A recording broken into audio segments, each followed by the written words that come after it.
How did your passion for horticulture, especially botany, and landscape architecture, how did it start? People ask me that question a lot. At the age 9, I planted my first rose bush. What was it about roses? Why did you choose a rose bush at age 9? At my grandfather's, when we went visiting, there was nothing to do, and I paged through his rose catalogs, and they just charmed the hell out of me, and I just had to have one. Our world is full of natural wonders that have inspired countless people. The beauty of nature is unmatched. Scenes of nature have been made into art for centuries.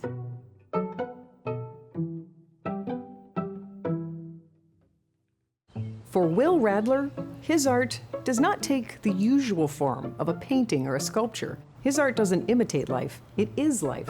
His art is rose breeding. This tiny little seed produces a bloom. It's the most fascinating and magical thing, and I don't understand why more people don't do this. Radler is a world-renowned rose breeder. He created a rose that revolutionized the industry. He created the knockout rose. It's the result of a hobby that I had. The knockout rose is easy to grow and disease-resistant. They are low maintenance and can handle harsh environments. The knockout rose is kind of your masterpiece. Yes. On this episode of The Arts Page, we meet horticulturist, landscape architect, and philanthropist Will Radler.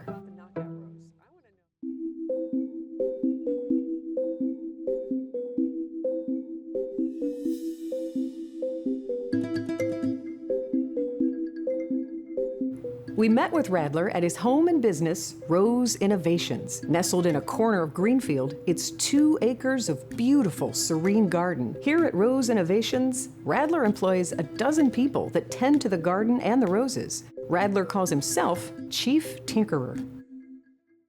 I started in 74, and I made the cross that produced Knockout in 1988.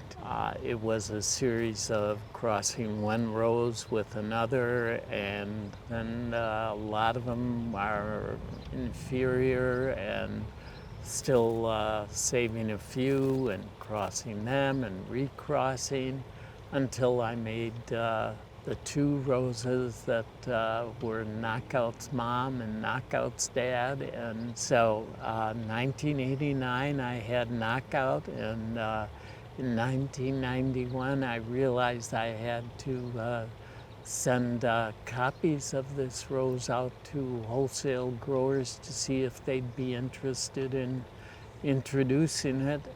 The Knockout rose actually is celebrating its 25th anniversary this year. It was introduced in the year 2000. Right now I'm really happy and proud to say that Knockout roses are still the top-selling roses in the United States, and I can't believe that happened. The knockout rose is a modern marvel. It has been described as the iPhone of horticulture and credited with single-handedly saving the rose industry.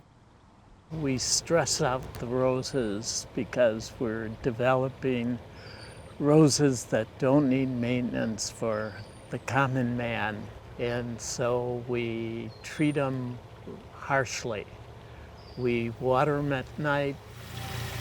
We don't give them winter protection. We don't remove spent bloom, and we want a rose bush that still looks good after all that.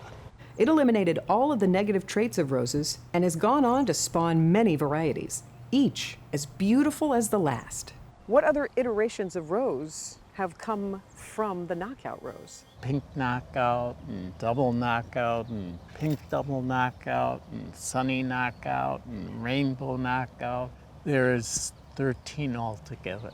The knockout rose has had such an impact that the city of Greenfield recognized it by adding the rose to their city flag. Radler's love of nature doesn't end at roses. He is infatuated with goldfish. and breeds them as well.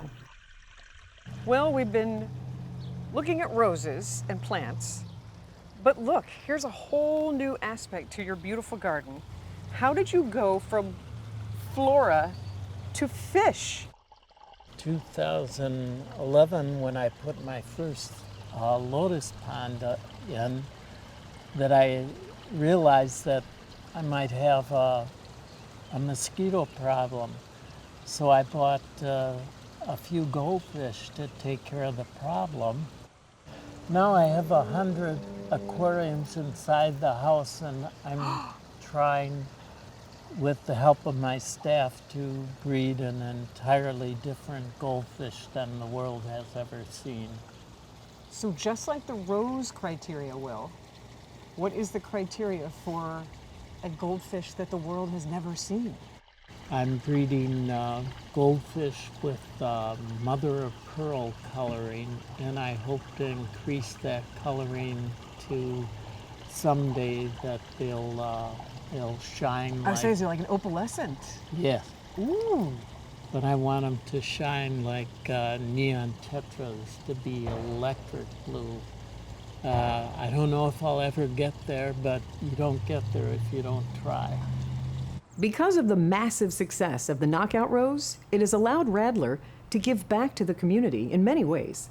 I think one of the things that my parents instilled in me is you need to give back to the community. Radler donated the money to build a park across the street from Rose Innovations. It was in an effort to help reduce traffic in the area and provide a place for his neighbors to enjoy. In 2013, Radler donated a large sum of money to the AIDS Resource Center of Wisconsin. That money allowed them to hire a full-time psychiatrist. I was told, sparked a series of further contributions to the psychological care of people who were inflicted with this terrible disease. What an incredible gift. What inspired you in particular to support people in that way? I was born with the lucky gift to have empathy for people. And going through the AIDS crisis as I did as a gay man, and having the fear. I had a partner at the time. We went through that period, and luckily we didn't contract the disease. I felt for those people that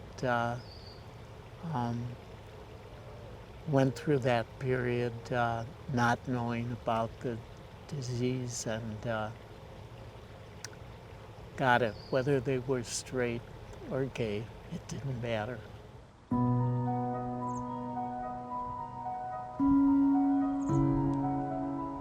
I never thought that I'd ever be able to be in a position to be able to give back to the community as I have been.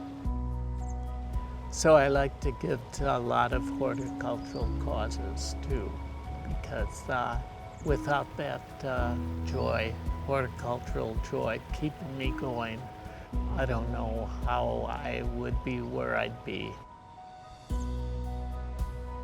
We opened the gardens up to show the gardens off to people. It's silly to have a big garden like this and not show it off to people.